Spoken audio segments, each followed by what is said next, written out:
stop scrolling. Everyone keeps saying the V-Rod was the muscle experiment that Harley regrets.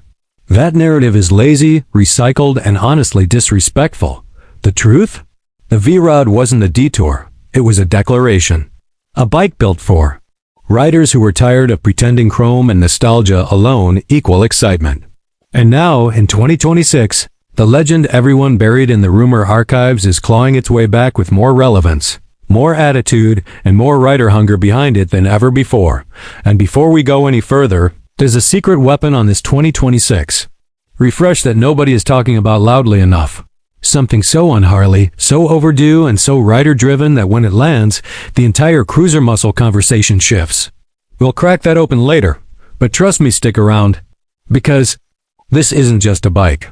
This is payback for every same old cruiser complaint riders have been screaming into the void. Let's paint the landscape. Cruisers in 2026 are in a weird place. The market is flooded with comfortable, tech-heavy, polite-sounding machines that ride like a couch on wheels and accelerate like they signed a peace treaty with the asphalt. Riders are bored. The soul is there, sure, but where's the spark? Where's the danger flirt? Where's the bike that feels like it wants to break rules without actually breaking down?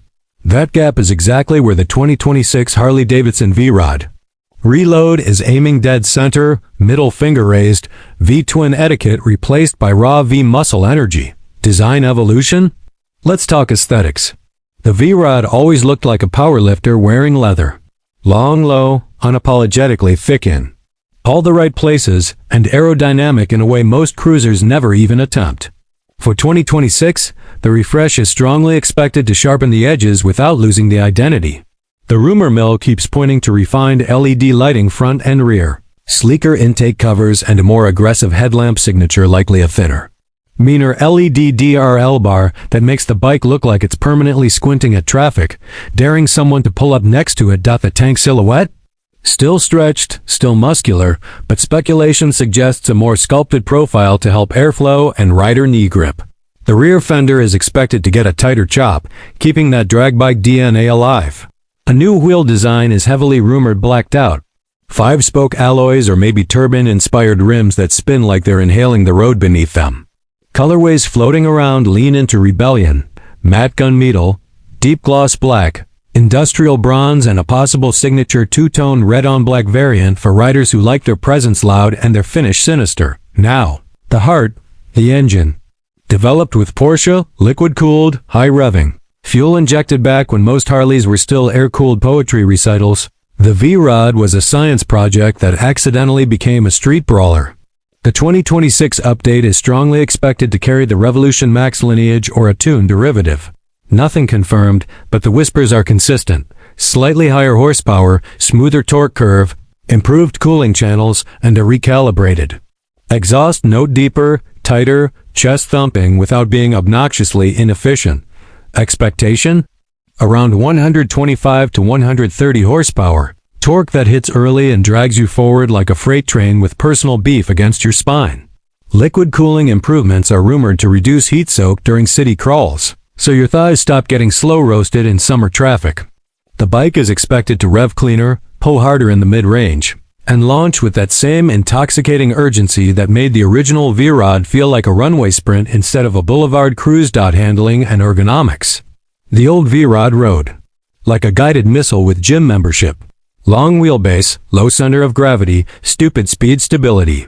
For 2026, speculation strongly suggests suspension refinements, firmer front forks, retuned rear shocks, maybe even an optional performance suspension kit from the factory for riders who want track flavor with street legality.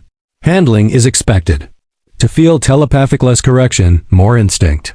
You lean, it obeys. You think lean, it starts bending reality before you finish the thought. Ergonomics rumors point to a slightly revised seat foam density, better lower back support, and subtly raised mid-controls as an option for taller riders who want aggression without chiropractic bills. The handlebars are expected to stay low and forward biased, but rumored to have a micro adjustment range to dial in comfort without sacrificing the drag fighter stance. Technology. Now we're getting spicy. 2026 Harley models are leaning into modernity, and the V-Rod refresh is expected to follow, but selectively. TFT display? Strongly rumored. but not a flashy iPad glued to a gas tank. More like a clean, circular or semicircular screen that fits. The bike's personality information-rich but design-faithful. Bluetooth connectivity, navigation integration, ride diagnostics expected to be available, not force-fed. Rider modes? Likely. But framed as performance presets, not a cruise ship buffet menu. Safety tech speculation includes optional traction, control, cornering ABS, and a stability assist package that doesn't neuter the thrill but quietly saves your life when your wrist gets ambitious. Brakes? Expected upgrade dual disc front, larger calipers, more bite, less prayer. The surprise. Remember that tease? Here it is. The most rebellious, most rider-requested, most un-Harley feature of the 2026 V-Rod refresh. A factory-integrated Quickshifter, yes, on a Harley, muscle cruiser. Rumored. Expected. Basically demanded at this point. No clutch drama between gears, no rhythm interruptions. Just seamless upshift violence that keeps the acceleration story in one unbroken sentence. Picture this. You roll on the throttle, the bike pulls like a tug-of-war champion, you flick up a gear without closing your wrist and the exhaust punches the air like punctuation. That's not cruising. That's publishing a manifesto. Let's talk competition. The V-Rod isn't trying to compete with soft cruisers obsessed with backrests and serenity. It's shadowboxing bikes like the Ducati Diavel, Triumph Rocket 3, and Indian Scout performance trims. They bring power. The V-Rod brings presence. One is math. The other is mythology in motion. Practical benefits. This matters more than people admit. The 2026 V-Rod refresh is expected to remain accessible, reliable, and low maintenance compared to exotic muscle cruiser rivals. Liquid cooling reduces engine stress. FE kills tantrums. Parts ecosystem? Huge. Aftermarket? Monumental. You get performance without adopting a mechanic as your legal guardian. The verdict. If the rumors land as expected, the 2026 Harley-Davidson V-Rod refresh isn't a comeback. It's a takeover. A bike that refuses to apologize for horsepower. That respects history without living in a museum. That pulls hard, stops harder, shifts clutch less, and looks like it curls dumbbells between red lights. This is the smartest choice for riders who want emotion, presence, practicality, and performance without choosing between them. The V-Rod philosophy always stood apart. In 2026, it's expected to stand above. If you made it this far, you already know.